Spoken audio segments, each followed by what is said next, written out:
Okay, welcome back, everybody.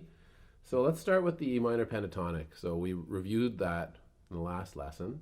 First of all, actually, before we even do that, let's do a rough check to see if you're in tune. If you are not in tune, please go and tune your guitar and then restart the video. All right, here's your low E, your A string, your D string, your G string, your B string, your high E.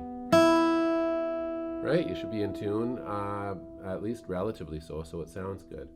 I'll definitely be putting out a tuning video at some point, but just use an electric tuner for now, which I already went over in our getting ready video. All right, so let's get into this.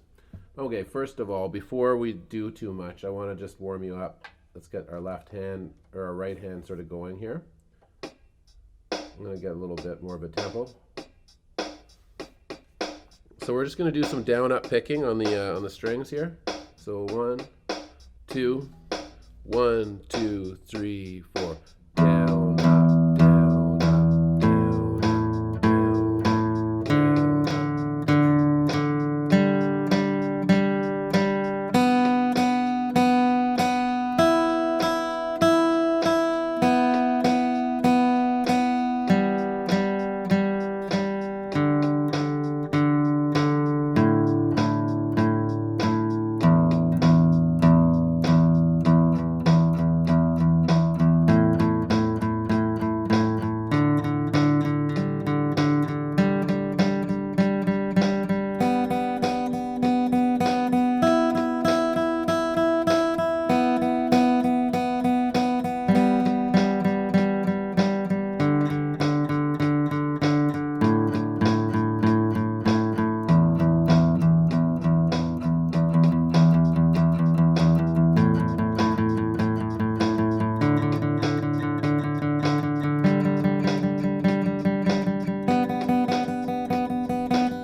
That was a little advanced, but you can continue to go back to those warm-ups over time and try to keep up. All right? So now we're going to do our strumming. So definitely mute your strings with your left hand and make sure the pick is nice and relaxed in your right hand. So down, up. So I'm going to count you in, actually. 1, 2, 1, 2, 3, 4. Down, up, down, up, down, up, down, up. 1.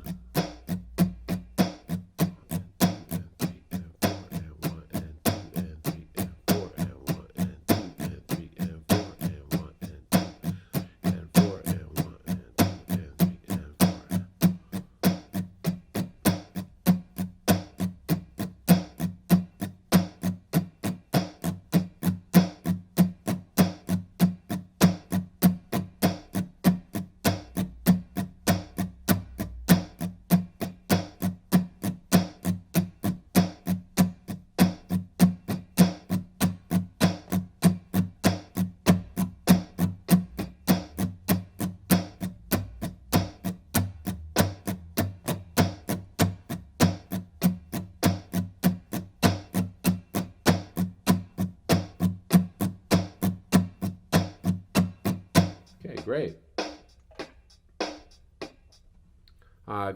Good job, everybody. I'm sure you're doing well. That strumming exercise is really important. You really want to get super comfortable with just the right hand strum. We went over the details of that strum, but they're just endless practice is what's really needed so that you can play different patterns, different rhythms. But first of all, just eighth notes with the metronome or with a drum machine or with a backing track on our YouTube channel should do. All right, so now that we're warmed up with the right hand, let's get the left hand going. So last time we looked at the E minor pentatonic scale, which is just open, 3rd fret, open, 2nd fret, open, 2nd fret, open, 2nd, open, 3rd, open, 3rd. Then you can go backwards, 3rd, open, 3rd, open, 2nd, open, 2nd, or sorry, 2nd, open, 2nd, open, 3rd, open. So it's E minor,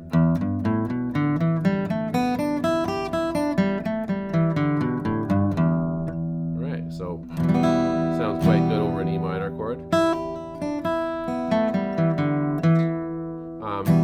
I wanted to teach you how to move that scale up the neck today.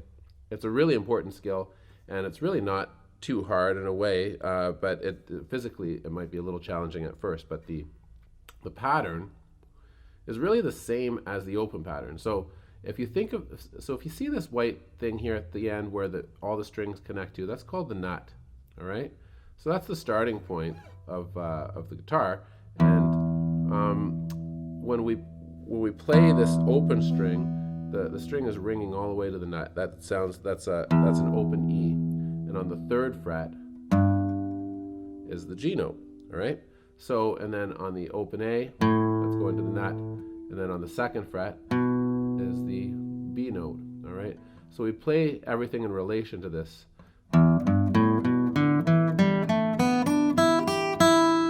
Now, to move the scale into a different key, we have to move everything up 1 fret. So whatever would be, your nut notes, sounds, okay, so whatever would be those notes would be moved up to the 1st fret. So now your index finger will play everything in the 1st fret, all right?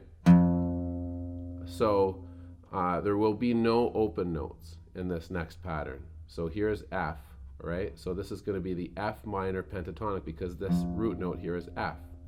So we're going to play 1st fret with your 1st finger, and then 4th fret on the guitar with your pinky, and then 1st fret with your 1st finger, and then 3rd fret on the guitar with your 3rd finger, and then 1st fret on the guitar here with your index, 3rd on the D string, on the G string it'll be 1st fret, and then 3rd fret, and then 1st fret on the B string, and then pinky will go to the 4th fret, and then 1st fret on the high E, and then pinky will go to the 4th. And we'll go backwards. 4th fret, 1st fret. Now B string, 4th fret, 1st fret, and then 3rd fret on the G string, 1st fret. Notice everything's on the 1st with the index finger. 3rd fret on the D string, 1st fret. 3rd fret on the A string, 1st fret. 4th fret on the E string, 1st fret. All right, so if you play that a little quicker, I'm going to count us in. 1, 2, 3, 4.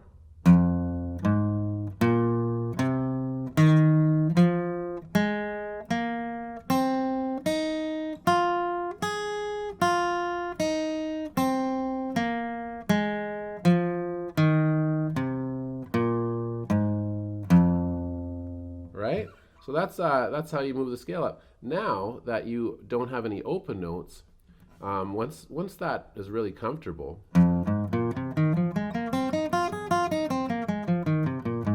you can sort of fluidly play over it. It can be moved anywhere. All you have to do is move everything up 1 again, and now we've got the F sharp minor pentatonic scale. So what I'd like to do is get a little drum beat going. All right, we can jam a little bit. So I'm going to count you in. Don't get discouraged if this is too fast at first. Keep on coming back to it, and at a certain point, it's going to be the right speed, right? If you keep on practicing, you get things comfortable. So 1, 2, 1, 2, 3, 4.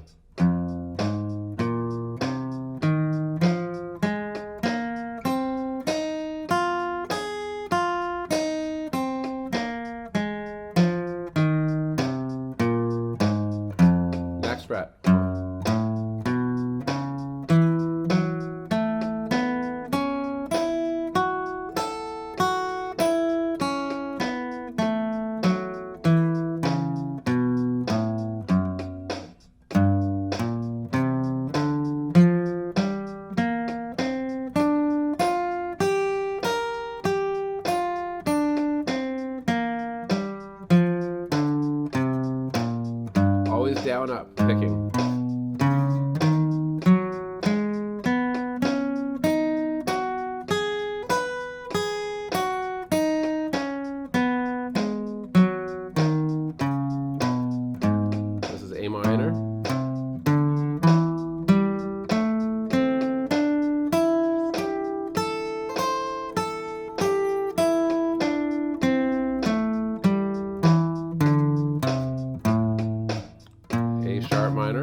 noticing my hand is getting kind of up the neck a little bit more. I'm going to sort of cheat it towards you a little bit so we can see this better, okay? This is D minor.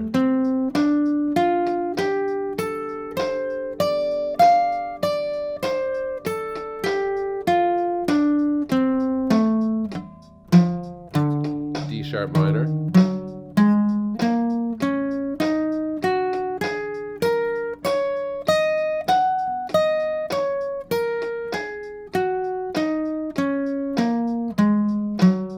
And then E minor.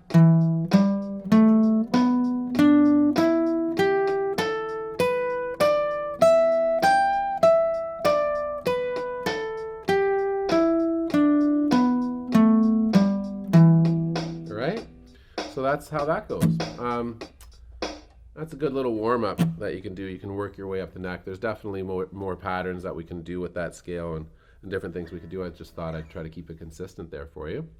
Now I'd like to go back to the E minor pentatonic scale for a second and just give you a cool little riff. All right, so this is the riff for Suzie Q. Now, actually I was going to put my pick down, but at first I'll teach you the riff with the pick.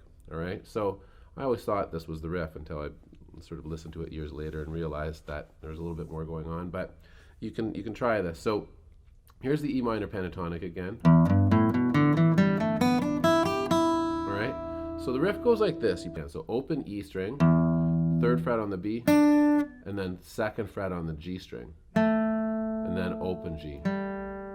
And then you do a little thing called a hammer-on, where you pluck the open D string, and then your left hand, 2nd finger, comes down like a typewriter head. Well, most of you won't remember that, or even know, but there used to be things called typewriters, and they had these funny little hammers that would come down and print the letters on paper. So you swing your 2nd finger to get that note. I'm not picking twice. I'm not going, bah, bah. I'm not doing that. I'm picking once and then hammering.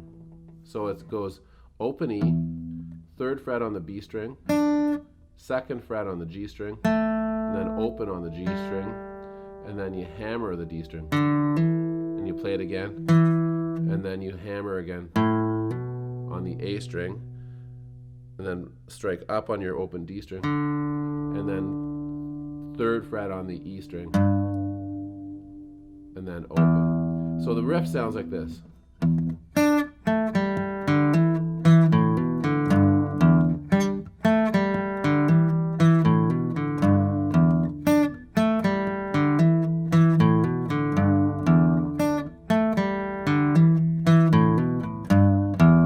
Kind of a cool riff, and the second guitar will be doing this like a chunky sort of like E7 chord. And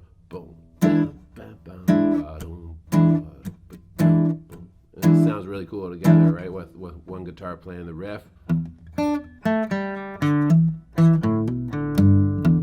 So again, you've got open E, 3rd fret on the B string, 2nd fret on the G string, and then open G string.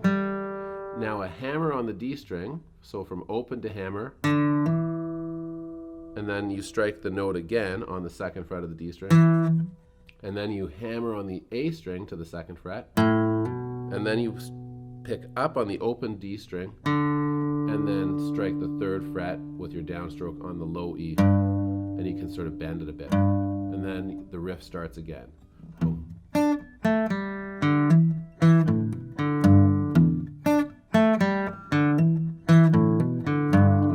For Suzie Q. Now, what's really happening in the recording, if you listen carefully, is there's this really cool technique that's going on. So I'm going to say, put your pick down and try to get your thumb going here. See if you can get that sort of groove going with your right hand. So I'm sort of stopping it. So this is the root note of the E minor pentatonic scale, and you can actually play the whole scale with the root note droning like this, doing this beat. It takes a little bit, or maybe even a lot of practice, but it's really quite cool. So watch, I'm going to start on the high string.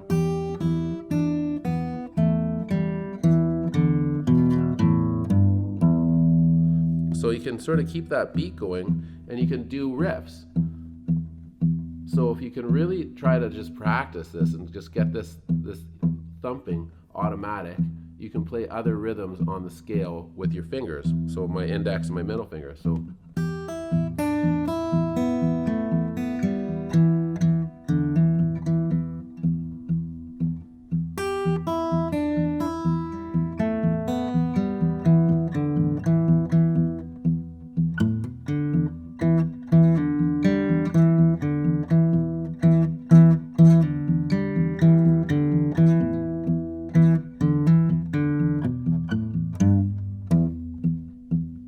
now I'm going to play the Suzie Q riff.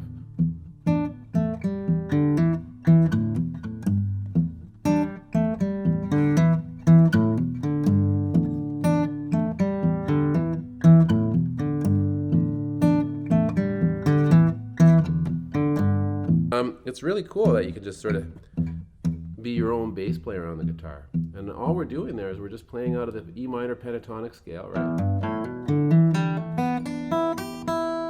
And you can bend the notes too, like.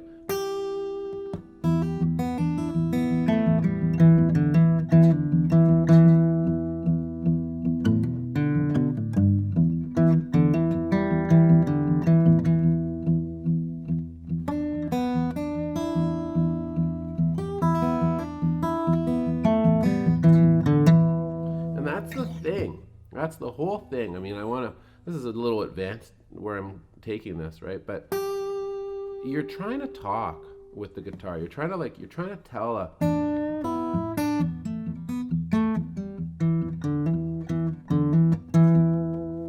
So you don't want to just be like playing the notes and going through humdrum, just playing the notes. You're trying to put a little bit of life in every note. You know, you're trying to give it a little bit of every note kind of has to have some magic, and I feel like that's, you know, the best musicians are doing that. Louis Armstrong's honking on his horn, and you know instantly when you hear that beautiful trumpet playing who that is, right? Because he's just got so much life, and he just puts all of it into every note that he plays, and it's so beautiful. And for me, Jerry Garcia is the same way on the guitar. It's not everyone's cup of tea, but man, when Garth like digs in, there's just so much. And he used to say that. He said every little note has a little life and spirit and soul of its own. And he really tried to put himself in every note he played. And I think that's why, you know, people still love listening to Garth. And, you know, it's never going to get old, for me anyways. It's just one of the greatest guitarists. So really, when you're playing this stuff, try to find a way to put your own. When you listen to guitarists, there's a lot of guitarists, it's very easy to sound like everybody else and just do what everyone else does, and that sounds very guitar-y. I'm going to do that. But really, as you're learning, don't be afraid to to give it some personality and play it your own way. And you've got your own story and your own way of doing things, so just do it that way. That's the cool thing about it. This isn't about being a cookie cutter sort of guitar player. So take what you want from these lessons, but definitely run with it and do your own thing. All right, so that'll bring our little section on scales, or sort of scale warm up to the end. Let's move right along to Let It Be. All right, so we're gonna play Let It Be by the Beatles, which is just a great tune.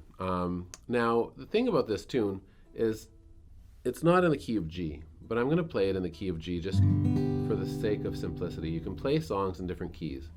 Now the original key for Let It Be is in the key of C, right? You take the capo and you use this little knob here, gets adjusted to whatever sort of level of thickness your neck is, whatever the diameter is, and then you lock it like that, right? So it's so I'm going to put this on fret 5, and then you just sort of lock it. Actually, it's not tight enough, so I'm going to just tighten the little knob there, and then now if we play a G chord,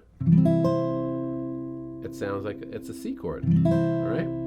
So which is really cool. So on the 5th fret, if you play your G, your third finger ends up on the 8th fret, which is actually a C note. So now your G chord shape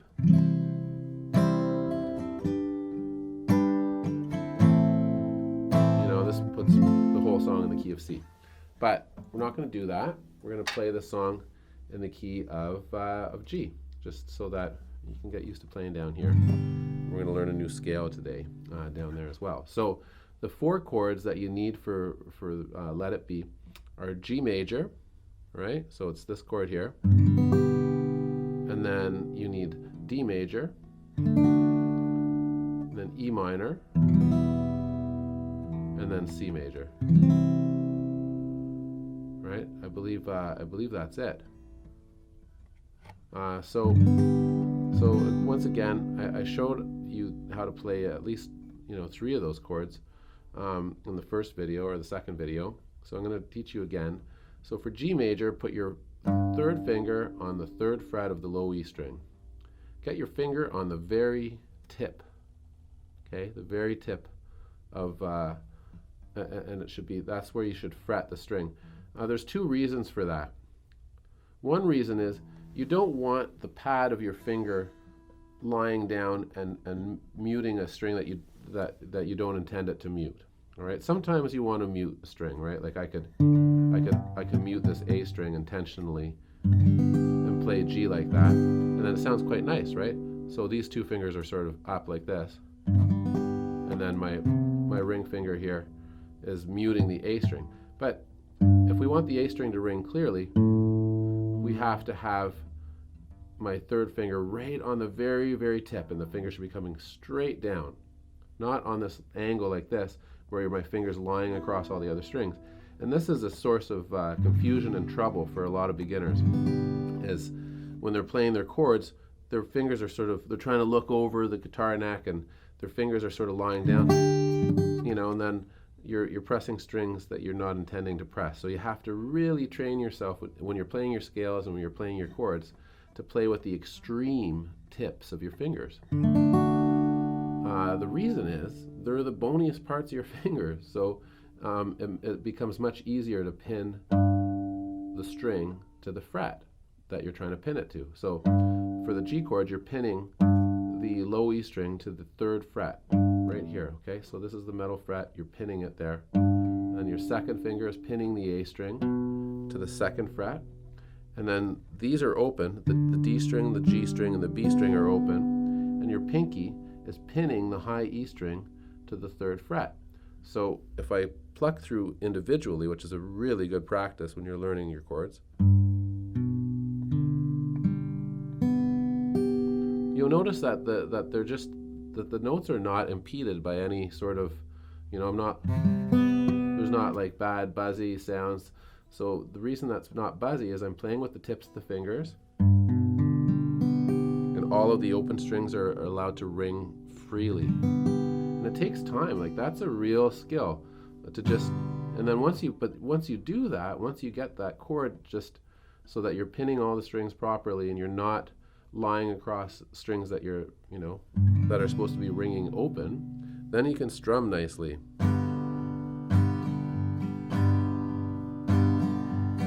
And it sounds quite nice. Otherwise, it's buzzy and doesn't quite sound right. And don't be too hard on yourself. Again, like, it's not going to sound crystal clear for a little while, but if you commit to playing through the notes one at a time and then trying to strum the chord,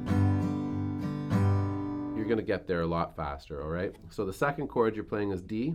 So your index finger plays the 2nd fret on the G string. Tippy tip tip tip. Right. And then 2nd finger. Why would I say that? Why? So weird. Tippy tip tip. Right. Remember, tippy tip. All right. So don't ever think that again. I'm sorry. Try to purge that of your memory. All right. So 2nd finger plays the 2nd fret on the high E string, and right on the tip. Right on the tippy tip. All right, and then your ring finger, because I'm assuming all of you are married, of course, because you're watching this video of an old dude teach you chords. So yeah, your ring finger should be playing the B string on the 3rd fret here. All right, so this D chord, the thing that was difficult for me when I was learning it many moons ago was like putting even pressure on all 3 strings. I was pressing too hard with this finger, and these weren't pressing enough, so they were muted, right? So you want to get right up on the tips, and you're going to play your D string, down, can play the A string as well if you'd like. That's in the chord. Right, that's your second chord. And then E minor, which is a real beauty. You can play just with your second finger on the A string on the second fret, and your third finger, your ring finger, on the second fret of the D string. Don't impede the G string. Make sure it rings clearly, because that's the note that dictates the fact that this is a minor E minor chord. I'll get into why later. For now, you just need to know that you need to play everything clearly, and just make sure all of these strings ring nice and clearly, and that's your E minor chord. And then your C major chord, again, your third finger plays the A string on the third fret, your second finger plays the D string on the second fret, and then G is open, so make sure that you're right on your fingertips so you're not muffling that G. And then your index finger plays the B string on the first fret, and then E is open, so again, make sure that your index finger isn't muting the high E string by accident, okay? So it should sound like this if you play it one note at a time as an arpeggio. And there's your C chord. So, so the strum pattern for Let It Be goes like this. It goes down, down, up, down, up, down, down, up, down, up, down, down, up, down, up. I think that's the same strum pattern I used on Knocking on Heaven's Door.